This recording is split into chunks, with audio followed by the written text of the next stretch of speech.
Oi, I feel you. You've got deadlines, you've got exams that you want to do well in, and you have other things that you're trying to balance, and it's causing you so much stress to the point that it's actually hindering you from studying at your best. And that's where I come in. In this video, I'm going to help you manage that stress by giving you some tips so that, fam, you can get the grades that you need and just do the work that you want to get done. My first tip, before you start any revision, any studying, you need to have a study plan. I can't exactly tell you what that exact study plan will be for you because everybody is just different. Everybody will actually develop their own imperfectly perfect systems. Everybody has different understanding of subjects, different revision techniques that they like to use, different ways of doing things.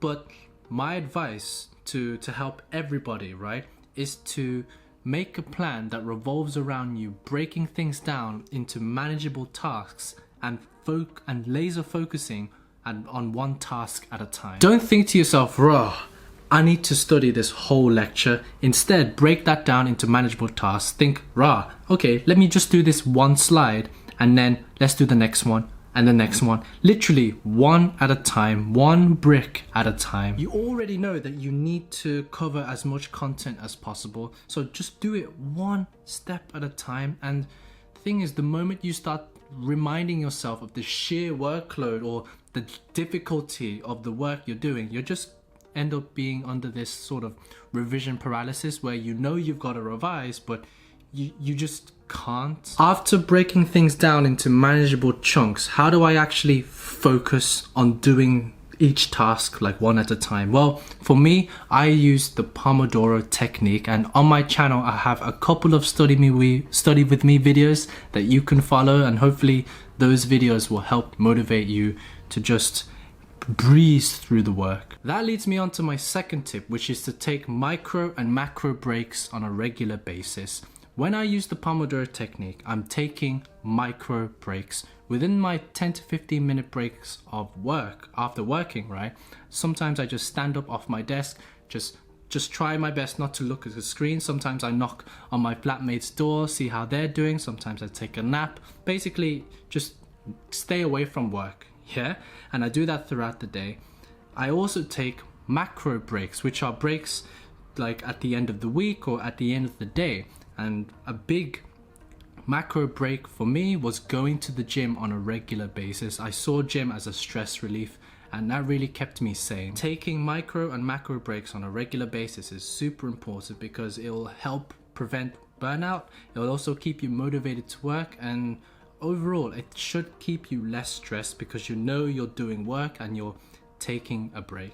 And finally, my last tip is to avoid distractions. There's nothing worse than being distracted by something and then waking up from the matrix, looking at the time, realizing that you were distracted, and then that induces more stress, that makes you panic, that makes you feel bad about it. Oh, everybody's been there, everybody's been there.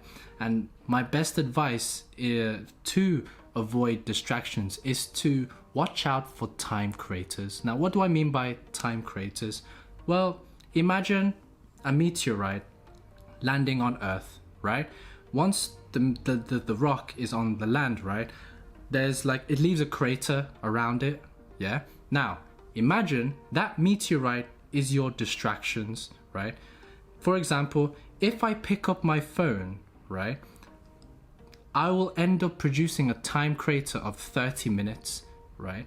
If I decide to watch a K-drama episode, I'll end up causing a 1 hour time crater. Now, that time you can't take that time back. It's permanently dug into your day, and that's what will make you feel bad. So make sure you are aware of your time craters and make sure you're actually doing something more meaningful and productive during that time. Like, of course, if it's a break that you deserve, then by all means do those things, but make sure, you know, as long as those things are bringing value to your day and you're actually working on the things that are most on top of your priority lists. So those are my top 3 tips for reducing stress and for you to just start working. Number 1 was to create a study plan, yeah?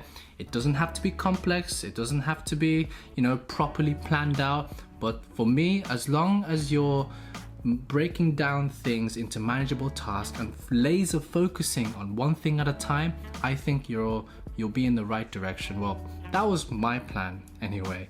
And it worked for me.